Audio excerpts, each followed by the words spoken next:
आओ देखते हैं कि हम देखते कैसे हैं।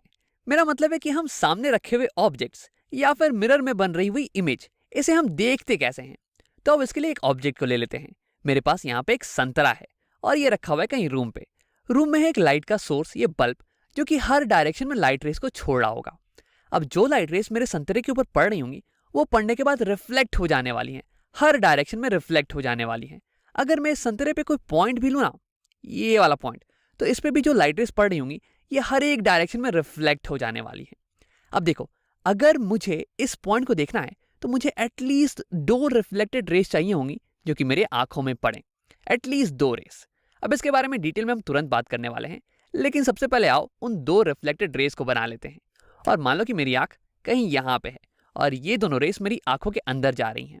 अब देखो, मेरी ब्रेन को ये पता नहीं होगा कि ये दोनों लाइट रेस जो कि अभी अभी आंखों के अंदर एंटर की है ना, ये कहाँ से ओरिजिनेट कर रही हैं। अब ये पता लगाने के लिए मेरी ब्रेन को बहुत ही फास्ट कैलकुलेशन करनी पड़ेगी। मेरा ब्रेन इन दोनों लाइट रेस को पीछे की तरफ प्रोड्यूस करने वाला है, कुछ ऐसे। और जहां पे इंटरसेक्शन होता हुआ दिखेगा ब्रेन को, ब्रेन मान लेगा कि इसी पॉइंट से ये दोनों लाइट रेस ओरिजिनेट कर रही हैं, डाइवर्ज कर रही हैं और मेरे आंखों पे पड़ रही हैं। तो ऐसे ब्रेन बता पाता है कि ये पॉइंट कितनी दूर है, कहाँ पे लोकेटेड है। अब ऐसे ही करके इस ऑरेंज के सारे पॉइंट्स ये लाइट रेस को रिफ्लेक्ट कर रहे होंगे आंखों की तरफ, और हमारा ब्रेन उन सारे लाइट रेस को पीछे की तरफ प्रोड्यूस करके ये बता पाएगा कि ये सारी पॉइंट्स हैं कहाँ पे, और ऐसे करके वो इस पूरे ऑरेंज को देख पाएगा। तो यानी कि अगर तुम किसी चीज को देख रहे हो, तो यानी कि उस ऑब्जेक्ट से कुछ लाइट रेस तुम्हारी आंखों की तरफ आ रही हैं, एटलीस्ट 2 तो आ ही रही हैं। अब तुम्हारा ब्रेन इन लाइट रेस को पीछे की तरफ प्रोड्यूस करके इंटरसेक्शन पॉइंट को कैलकुलेट कर लेता है कि ये कितना दूर है, और ऐसे ही बता पाता है कि कहाँ पे ऑब्जेक्ट रखी हुई है। अब देखो, मैंने कहा था कि 2 लाइट रेस मिनिमम चाहिए। अब ऐसा इसलिए क्योंकि ब्रेन को इन लाइट रेस को पीछे प्रोड्यूस करके इंटरसेक्शन पॉइंट कैलकुलेट करना है ना। अब अगर एक ही लाइट रे आ रही होगी तो इंटरसेक्शन पॉइंट कहाँ से निकालोगे? तुम तो उसे हमेशा पीछे की तरफ भी प्रोड्यूस करते जाओगे, है ना। तो इंटरसेक्शन पॉइंट के लिए एटलीस्ट 2 लाइट रेस चाहिए। अब अगर 2 से ज़्यादा लाइट रेस हो जाएं तो और भी अच्छी बात है। अगर मान लो कि यहाँ पे एक और लाइट रे होती जो कि यहाँ ऐसे बीच में यहाँ कहीं आँख पे पड़ रही होती। अब देखो, लाइट ट्रैवल करती है स्ट्रेट लाइन में, और जो लाइट यहाँ से ओरिजिनेट की इस पॉइंट से, वो स्ट्रेट लाइन में चल के मेरे आंखों तक जाएगी। अब मेरा ब्रेन इस लाइट रे को भी जब पीछे प्रोड्यूस करेगा तो ये भी तो यहीं पे इंटरसेक्ट करने वाला है ना। तो 2 से ज़्यादा हुए तो अच्छी बात है, लेकिन 2 से कम नहीं होना चाहिए। अब आप देखते हैं कि अगर एक मिरर में एक इमेज बन रही हो तो हमारा ब्रेन उस इमेज को कैसे देख पाता है। तो आप पहले इसे हटा लेते हैं। अब यहाँ पे मेरे पास है एक बुक जो कि एक रूम में रखी हुई है।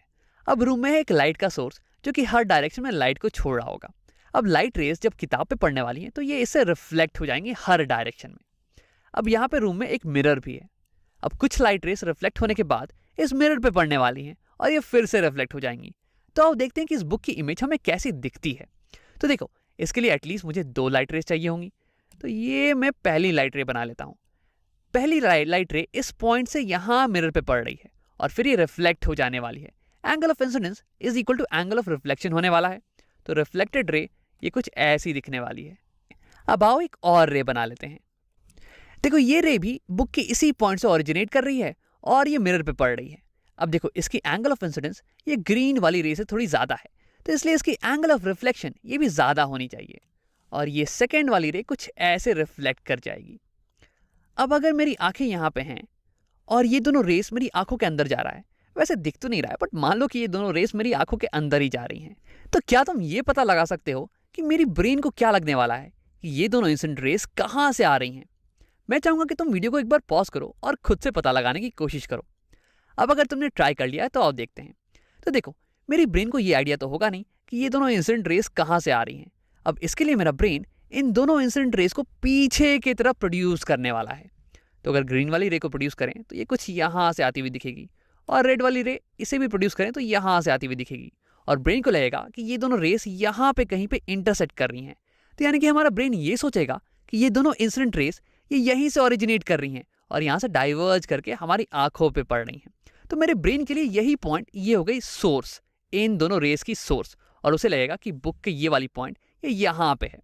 अब वैसे ही करते करते बुक की सारी पॉइंट्स ये कुछ रेस भेजने वाली हैं जो कि रिफ्लेक्ट करके हमारी आंखों पे आएंगी, और हमारा ब्रेन उन सारी रेस को पीछे की तरफ एक्सटेंड कर देगा, और उसे फाइनली बुक कुछ यहाँ पे दिखने वाला है, कुछ ऐसे।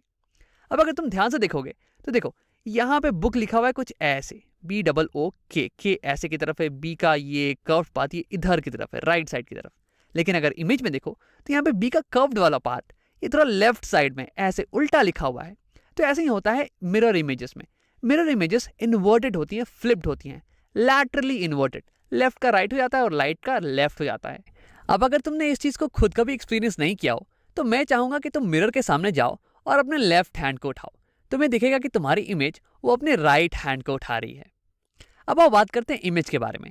देखो यहाँ पे तुम्हारे ब्रेन को लग रहा है कि किताब यहाँ पे कहीं है, इतनी दूर पे, लेकिन असल में तो किताब यहाँ पे है ना। तो इसे हम कह देते हैं इमेज। इमेज जहां पे तुम्हें लगे कि ऑब्जेक्ट हो लेकिन ऑब्जेक्ट असल में वहां पे नहीं हो तो उसे हम कह देते हैं इमेज ऑफ द ऑब्जेक्ट। देखो यहाँ पे तुम्हारी ब्रेन ये एक्स्ट्रापोलेट कर रही है इन रेस को पीछे की तरफ और इसे लग रहा है कि इंटरसेक्शन कहीं यहाँ पे हो रहा है, कहीं यहाँ से लाइट रेस निकल के आ रही है तुम्हारी आंखों की तरफ, लेकिन असल में तो लाइट रेस यहाँ से आ रही थी। ठीक है, तो ये हो जाने वाली इमेज ऑफ द ऑब्जेक्ट। और देखो ये वाली इमेज ये होने वाली है वर्चुअल इमेज। इमेज भी दो टाइप की होती है, रियल एंड वर्चुअल। तो ये हो जाएगी वर्चुअल इमेज। वर्चुअल का मतलब होता है नकली या फिर काल्पनिक। देखो असल में इस मिरर के पीछे ये तो कुछ है नहीं। तुम्हारे दिमाग को भले ही लग रहा हो कि किताब यहाँ इतने पीछे में है, लेकिन मिरर के पीछे तो कुछ भी नहीं है, नहीं मिरर के अंदर कुछ है ना। तो इसलिए हम इसे कह देते हैं वर्चुअल इमेज। देखो यहाँ पे जो लाइट रेस तुम्हारी आंखों के अंदर आ रही हैं वो असल में पीछे यहाँ पे इंटरसेक्ट नहीं कर रही हैं। वो तो हमारे ब्रेन को लग रहा है कि यहाँ पे कहीं इंटरसेक्शन हो रहा होगा, लेकिन असल में तो इंटरसेक्शन हो नहीं रहा है। तो ऐसी इमेजेस को हम कह देते हैं वर्चुअल इमेजेस। और आगे जाके तुम रियल इमेज के बारे में भी पढ़ने वाले हो और रियल और वर्चुअल इन दोनों के बीच के डिफरेंस को अच्छे से हम समझने वाले हैं, लेकिन अभी के लिए इतना ही रहने देते हैं। वैसे हाँ, एक और बात मैं ये बताना चाहूँगा कि इस चैप्टर में जब भी हम किसी मिरर या फिर लेंस का इस्तेमाल करके इमेज बनाएंगे ना, तो ऐसे हम 3D ऑब्जेक्ट्स का इस्तेमाल नहीं करने वाले हैं। चीज़ों को सिंपल रखने के लिए हम ऑब्जेक्ट्स को एक एरो की मदद से ही दिखाने वाले हैं। जैसे कि फॉर एग्जाम्पल अगर मान लो कि तुम्हारे पास यहाँ पे कुछ हो, ये ग्राउंड है और ये मिरर है, और मान लो कि यहाँ पे कहीं एक ऑब्जेक्ट रखा हुआ है, तो ऑब्जेक्ट को मैं इस बार एक एरो से ही दिखाने वाला हूँ क्योंकि ये सिंपल हो जाएगा। अब देखो अगर मुझे पता करना है कि इस ऑब्जेक्ट की इमेज कहाँ बनने वाली है, कैसी बनने वाली है, तो फिर से मैं वही सारी चीज़ें करने वाला हूँ। मैं टॉप मोस्ट पॉइंट लूंगा, इस ऑब्जेक्ट का एक कोई सा भी पॉइंट ले लूंगा, टॉप मोस्ट पॉइंट ले लेते हैं और इसे दो रेस को निकालते हैं। तो एक रे ऐसे जा रही है और मिरर पे हिट कर रही है। अब देखो इस रे की एंगल ऑफ इंसिडेंस ये तो हो गई 0, तो एंगल ऑफ रिफ्लेक्शन ये भी हो जाएगा 0, और ये रे बिल्कुल ऐसे ही लौट जाने वाली है। ये ऐसे लौट जाएगी और यहाँ वापस ऐसे आने वाली है। अब दूसरी रे की बात करते हैं। दूसरी रे मान लो कि कहीं यहाँ पे जाती है और यहाँ पे हिट करके ये ऐसे टकरा के लौट जाएगी, रिफ्लेक्ट कर जाएगी। एंगल ऑफ इंसिडेंस बराबर एंगल ऑफ रिफ्लेक्शन हो जाएगा ऐसे। अब अगर तुम्हारी आंख यहाँ पे है तो ये दोनों रेस तुम्हारी आंख के अंदर जाने वाली है। फिर तुम्हारा ब्रेन इन दोनों ही रेस को पीछे की तरफ प्रोड्यूस करने वाला है।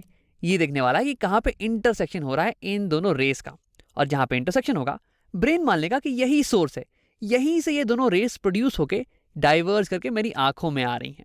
तो देखो ये पॉइंट ये हो जाने वाली है image of this top most point of the object. अब एक पॉइंट की इमेज तो आ गई। अब वैसे करते करते तुम हर एक पॉइंट की, ऑब्जेक्ट के हर एक पॉइंट की इमेज को बना सकते हो। ये भी इसी पॉइंट के नीचे आने वाली है और फिर हमारे पास फाइनल इमेज ये कुछ यहाँ पे ऐसी आ जाने वाली है। तो ऐसे ही डायग्राम्स का इस्तेमाल करके हम इमेज बनाने वाले हैं इस चैप्टर के अंदर। अब आओ एक बार रिकैप कर लेते हैं। इस वीडियो में हमने देखा कि कैसे हम किसी भी ऑब्जेक्ट को देखते हैं या फिर किसी भी ऑब्जेक्ट की इमेज को देखते हैं, और हमने ये भी डिफाइन किया कि इमेज आखिरकार होता क्या है और वर्चुअल इमेज ये क्या होती है।